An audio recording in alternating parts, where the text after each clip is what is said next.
What's up, YouTube? It is Uncle Drew back, and I want to talk today about the Raven Symone saga.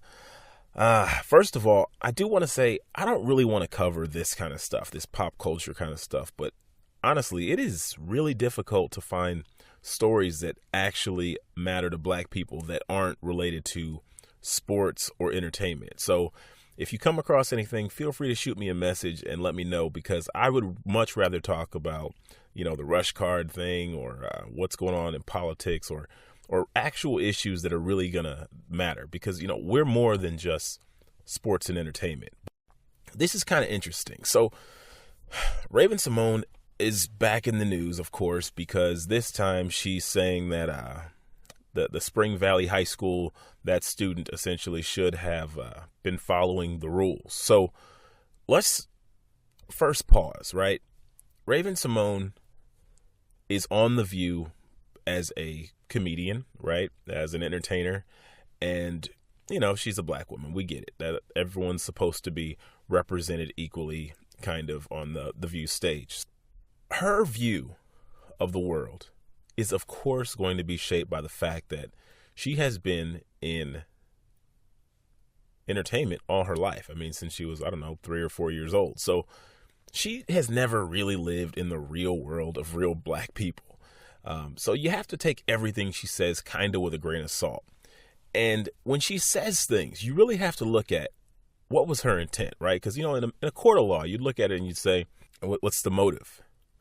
And typically her motive is to provide a black woman's perspective, right?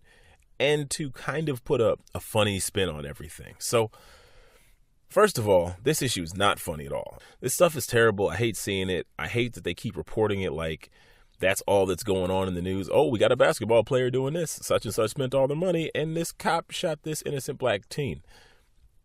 I'm sick of that, and that's why I'm doing this channel. There's more going on in the world than those 5 or 6 things. But so her opinion is that, she said it was wrong. She said it shouldn't have happened, but she kind of threw in there, hey, you need to pay attention, or you need to listen. Now, when these situations come up, the typical argument against how this situation spiraled out of control is exactly what she said, which is you need to listen. You need to follow directions. You need to take instruction.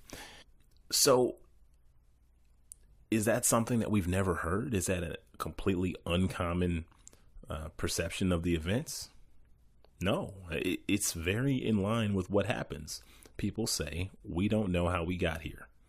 But had this person just done what they were asked, perhaps this could have been completely avoided. And listen, but let me clarify all of this. I don't watch The View. I'm not going to sit here and pretend that I'm a viewer, so I'm going to sign the petition, because I don't care, right? But at the same time, I think it is important to have somebody on The View who has these differing opinions.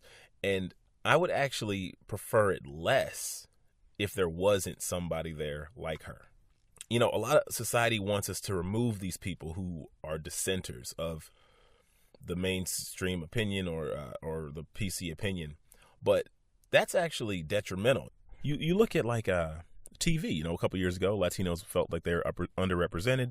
There's a big movement to put all these Latinos on TV. Same thing with Asians, Indian, everybody.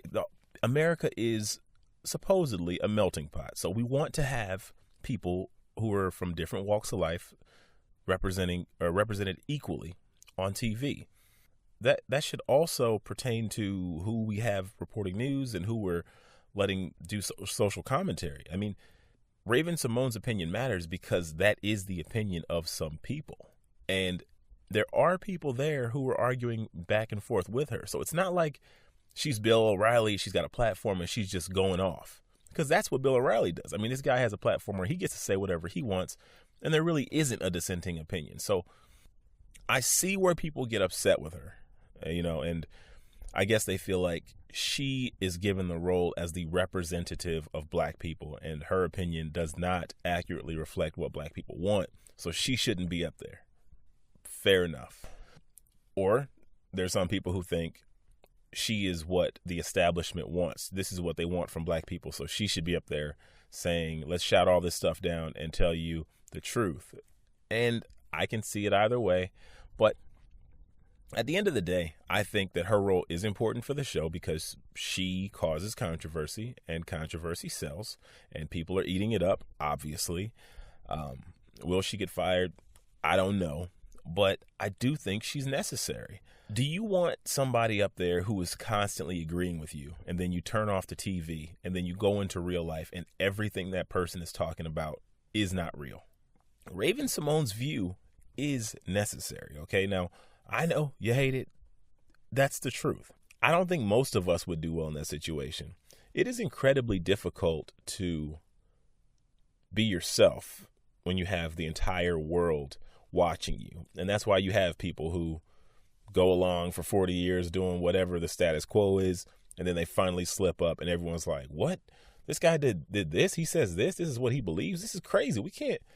We don't want that. We want people to be able to express their views. We want to disagree with them. We want to have an open dialogue, and we cannot have that dialogue if we're constantly shouting down people that disagree with us. Yeah, she's wrong. She shouldn't have said anything. But at the same time, there's somebody out in LA who has that opinion. There's somebody in New York who has that opinion. There's somebody in North Carolina or Tennessee or Montana or wherever who has that opinion. So you want that opinion to be expressed so it can be discussed openly. If you watch the show, this is what you want, because now when you go to work, that coworker who has that opinion has already had that conversation, has already seen that played out somewhere. And there's only like 5 people on the show, guys. It's never going to be exact. It's never going to be exactly what you want to hear because you're not on the show. But let's talk about some of the other things this chick has said, right? The other big thing that she said, and she said a lot of things, so I'm not going to talk about them all, but the other big thing she said was when she talked about she wouldn't hire you if your name is Watermelon Drea. Again, I go back. Her intention, her purpose, her motive is to provide some comic relief, right? She's a comedian, and to give her honest opinion. And in the world that we live in, there are people who look at a stack of resumes. We have many, many qualified people out there competing for the same job. And she just told you, hey, hiring managers are not going to sit there and go through a stack of resumes, get down to about 50, and not start looking at tiny things and nitpick your resume. People go through resumes and they say, oh, this person's email is smacksomebooty5, you got to go. Or they went to this college and I don't like that college, so they got to go. I didn't like the way they talked on the phone when they called in for their phone interview. This is how the world works, people. Stop getting mad at somebody for telling you the truth. Is it racist? Yes. Is it discriminatory? Absolutely. But it's occurring in 50 states and beyond. People are judging you based on things that they see, whether they know you or not, whether they have had a personal encounter with you or not. People look for the smallest things, and that's how they make judgments on people. So if you want her fired because she just told you how the world works, or she told you what her hiring practices would be, that's fine. She's still going to be a hiring manager, and she's still going to make her decisions based on the criteria she just told you about on TV. Don't be mad at people for telling you how they feel. These people are important. It is imperative that we know how these people think, because if we don't know how they think, we don't know how to approach that situation. She just told you that if you have a quote-unquote ghetto name, getting a job is going to be harder for you. So if you know that going into the ball game, perhaps you should consider, hey, wait a minute, maybe self-employment is the way for me. Maybe starting my own thing or starting my own business is a way for me to prosper. I mean, just look at people who have a lot of tattoos. Typically, they go into certain industries because they know they're never going to be accepted by white-collar corporate America. I understand your name is not your decision, but it doesn't matter. The world doesn't care whether it's your decision, whether you chose to be blind or not, whether you chose to have tattoos all over your face or not. The world doesn't care. The judgment is being made. The point is, Raven Symone represents an opinion that exists.